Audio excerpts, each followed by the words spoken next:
एक पंडित जी भोजन करने बैठे तो सामने थाली पंडितानी ने दाल चावल साग रोटी रखी होगी, अचार वगैरह।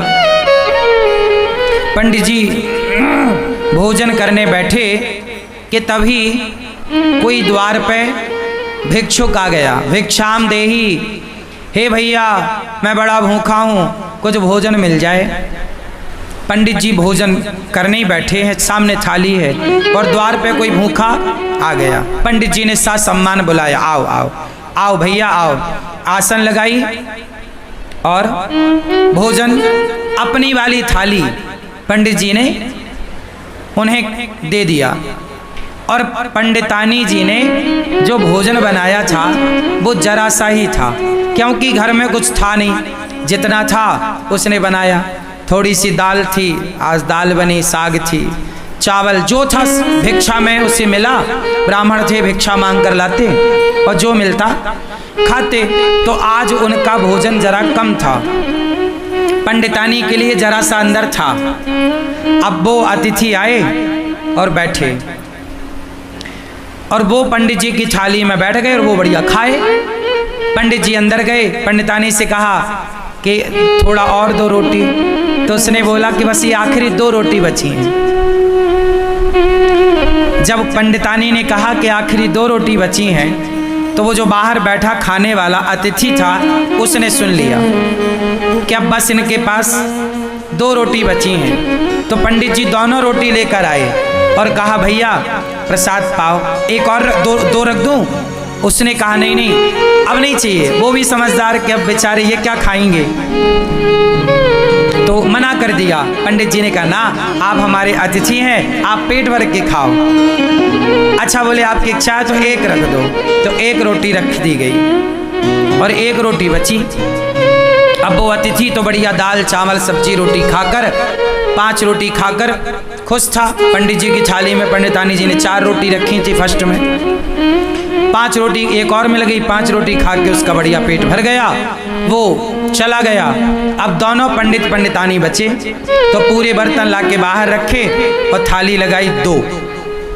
अब 2 थाली लगी हैं, पीछे की बची हुई जरा सी साग। अब आप जानते हैं दाल बची तो क्या बची होगी, जरा कटोरी आधी कटोरी। अब उस समय दोनों लोगों ने थाली अपनी पंडित पंडितानी ने तैयार करी और रोटी थी 1। तो आधी रोटी पंडित जी ने रखा, आधी रोटी पंडितानी जी ने रखी। और चावल जरा सा रहा होगा तो थोड़ा सा चावल आधा आधा उन्होंने रखा और उन्होंने प्रसाद पाया। अब ये सोचो कि आधी रोटी में क्या पेट भरता है, दिन भर से आदमी कुछ नहीं खाया, शाम को भी कुछ नहीं मिलना, एक ही बार खाना है और नाश्ता भी कुछ नहीं हुआ, आधी रोटी मिली। तो आधी रोटी खाई पंडित जी ने, जरा सा चावल पंडितानी जी ने खाए। अब पंडित जी ने जैसे ही भोजन किया आधी रोटी का और जरा से चावल का और खा के ना उन्होंने हाथ धुले। तो उनके हाथ का जो धुलने का पानी था वो पहले के लोग ना आंगन में बाहर जाके हाथ धुलते थे, थाली में हाथ धुलने की परंपरा नहीं थी। आज भी हम लोग थाली में हाथ नहीं धुलते, आप लोग खाते हो थाली में हाथ निचोड़ देते हो, ये गलत परंपरा है। हाथ कभी थाली में नहीं धुलना चाहिए। थाली को खा लो, मतलब दाल चावल सब्जी रोटी एक एक दाना खा लो और थाली को धुलो, थाली पे हाथ मत धुलो। पंडित जी बाहर हाथ धुलने गए तो जहां उन्होंने हाथ धुला वहां एक छोटा पेड़ था। वहां पेड़ के पास ना एक नेवला था। क्या था? नेवला। सांप और नेवले की लड़ाई होती है ना, तो नेवला जीतता है, वो नेवला था। तो नेवला के पूंछ की तरफ पंडित जी के हाथ का धुलने का पानी गिरा और वो नेवले की पूंछ गीली हो गई। आधा पीछे का हिस्सा, पूंछ का हिस्सा गीला हुआ और जैसे ही पूंछ पे पानी गिरा उसके पूंछ का रंग सोने जैसा हो गया, सुनहरा। नेवले ने पूंछ देखी, पंडित जी से बात करी, पंडित जी आपने पानी डाला तो मेरा देखो ये रंग सुनहरा हो गया, सोने जैसा, मेरी पूंछ सोने जैसी हो गई। आप एक काम करो, मेरे पूरे शरीर में पानी डाल दो, मैं सुंदर हो जाऊंगा। पंडित जी बोले मैंने तो अपना हाथ धुल लिया। नेवले ने कहा महाराज ये बताओ कि आपके पानी डालने से मेरा ये शरीर का रंग कैसे बदल गया, सुनहरा हो गया, सोने के कलर का। अब मुझे पूरा शरीर सोने का करना है, पूरा शरीर सोने की तरह चमके मेरा। आधा हो गया मेरा, आधा बताओ कैसे होगा। कल मैं आऊँ आप मेरे ऊपर फिर हाथ धुल देना। पंडित जी बोले नहीं, अब तुम जाओ धर्मराज युधिष्ठिर के राज्य में। धर्मराज युधिष्ठिर यज्ञ कर रहे हैं, उस यज्ञ में ब्राह्मण लोग भोजन कर रहे हैं। जाओ, जहां ब्राह्मण लोग भोजन करके हाथ धुलेंगे, धर्मराज युधिष्ठिर सबको अन्नदान कर रहे हैं, बहुत बड़ा यज्ञ हो रहा है। जाओ, यदि तुम्हारा किसी ब्राह्मण के हाथ धुलने के जल से यदि तुम्हारा शरीर सोने का हो जाए तो समझ लेना कि धर्मराज का यज्ञ। अगर न्यूमरोलॉजी या फिर एस्ट्रोलॉजी आपको इंटरेस्टिंग लगता है और इसमें आप ऑथेंटिक और डीप नॉलेज गेन करना पूरा हो गया। जाओ।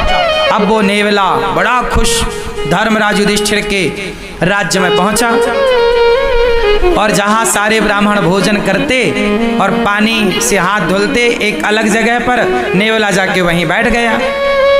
हजारों नहीं लाखों ब्राह्मणों ने हाथ धुले, हजारों नहीं लाखों लोगों ने प्रसाद पाया, लेकिन नेवले का रंग सुनहरा नहीं हुआ। अब जब सारे ब्राह्मण खाए, दक्षिणा ले लेके चले गए, तो धर्मराज युधिष्ठिर बोले देखो,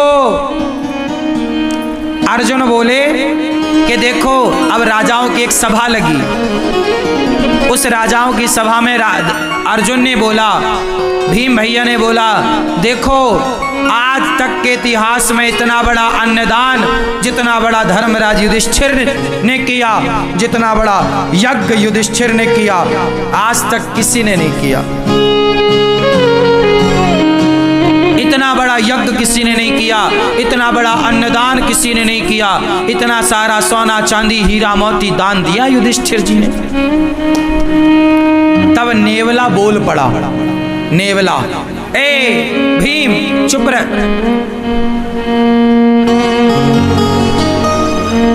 नेवला बोला, भीम भैया चुप रहो, कोई यज्ञ व्यज्ञ नहीं हुआ यहां। यज्ञ तो एक ब्राह्मण के घर में हुआ था। कौन हो तुम? नेवले को बुलाया। भीम भैया ने पूछा तुम कौन हो? नेवले ने कहा भैया मैं तो नेवला हूं। तो तुम्हारा ये शरीर सुनहरे का कैसे है, सोने का रंग सुनहरा कैसा? नेवला ऐसा तो नहीं होता, तुम्हारे ये बाल सोने जैसे चमक रहे हैं कैसे?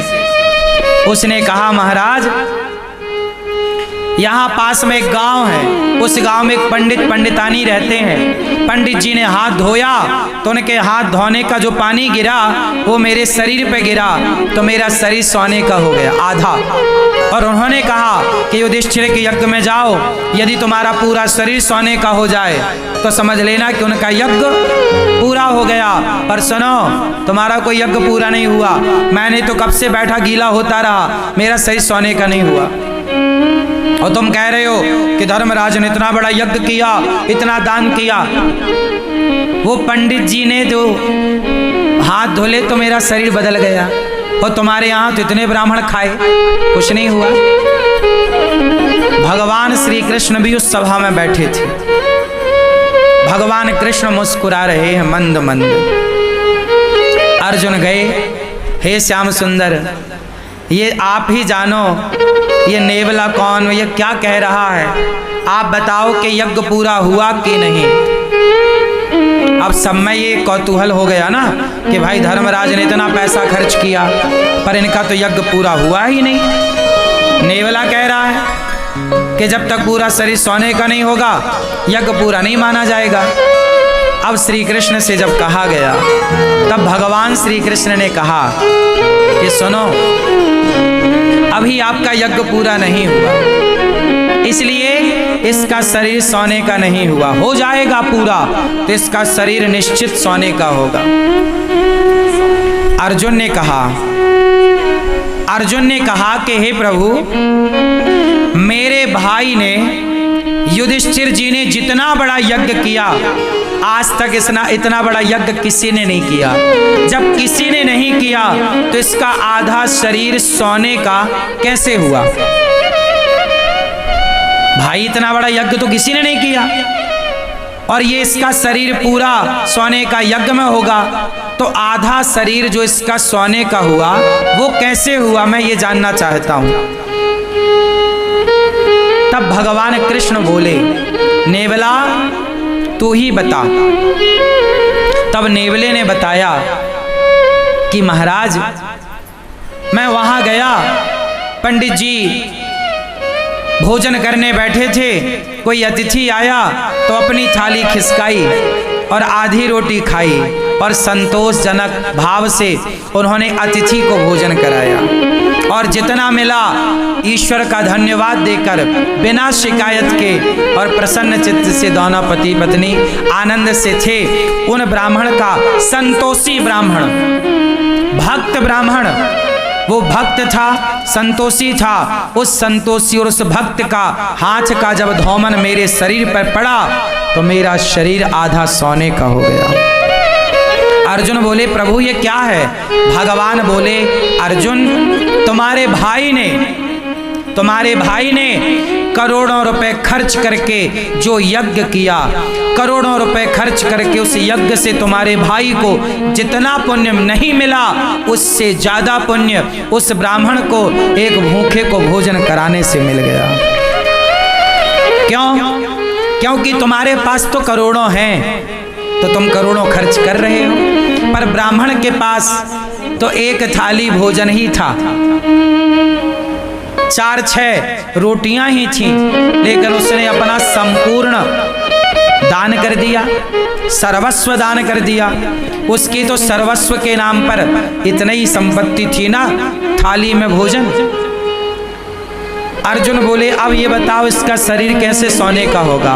बोले, आपके राज्य में कोई भूखा है, जाओ पहले खोज करो। खोज किया तो पता लगा कि जंगल में एक महात्मा भूखे बैठे हैं।